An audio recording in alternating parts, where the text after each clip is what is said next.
Análise crítica de pedido, proposta e contrato. Tá? A porta de entrada do laboratório. Tá? O início do processo.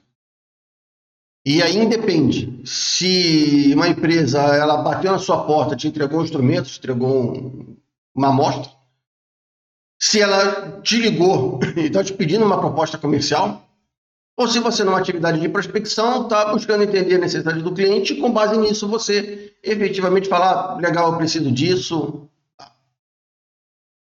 Então, veja,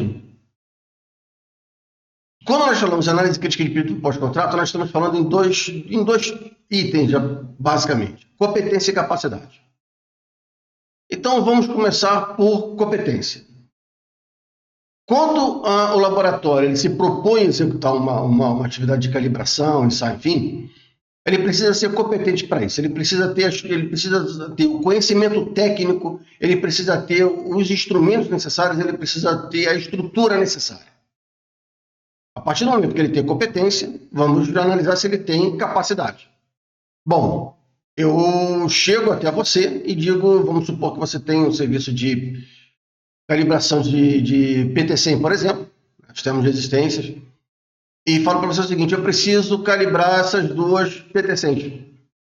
E você fala para mim, olha, o meu prazo é de 7 dias, e eu vou retornar você falando o seguinte, eu tenho 24 horas. Você tem capacidade de me entregar em 24 horas? Você consegue me entregar em 24 horas?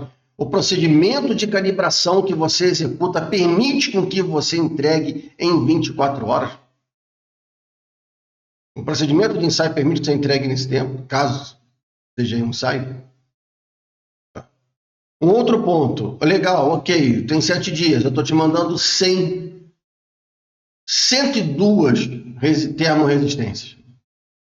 Você consegue fazer essas 102 resistências em 7 dias? Capacidade do laboratório em atender a demanda. Então, quando você fala em análise crítica de pedido, proposta de contrato, você está falando em competência, está falando em capacidade, em conseguir atender a demanda do cliente. Obviamente que você pode fazer extras, enfim, virar a noite trabalhando, isso é um fato, entendeu? Mas você precisa efetivamente determinar competência e capacidade. Um outro ponto está relacionado ao procedimento a ser utilizado. O laboratório ele sempre precisa estar trabalhando com procedimentos válidos, tá?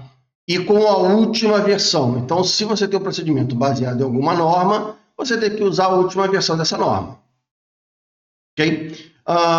Se o cliente ele pedir com que você trabalhe em uma outra norma, ele vai precisar justificar e você só poderá trabalhar se realmente essa justificativa for uma justificativa plausível, tá? Caso contrário, você tem que informar ele que há atualizações e que você vai fazer de acordo com as atualizações. Um outro ponto que deve ser observado nesse processo de análise crítica de pedido, proposta e contrato está efetivamente relacionado a mudanças no contrato. Veja, quando você emite uma proposta comercial, você definiu número de instrumentos, você definiu o procedimento que vai ser utilizado para a calibração, você definiu uma série de dados ali. Se eu, por exemplo, mudar de 102 para 120, houve uma mudança no contrato. Se eu mudar de 102 para 50, houve uma mudança no contrato. Tá? E essa mudança no contrato, ela precisa ser definida, ela precisa ser estabelecida, ela precisa ser acordada, tá? Antes com que as atividades de calibração sejam iniciadas.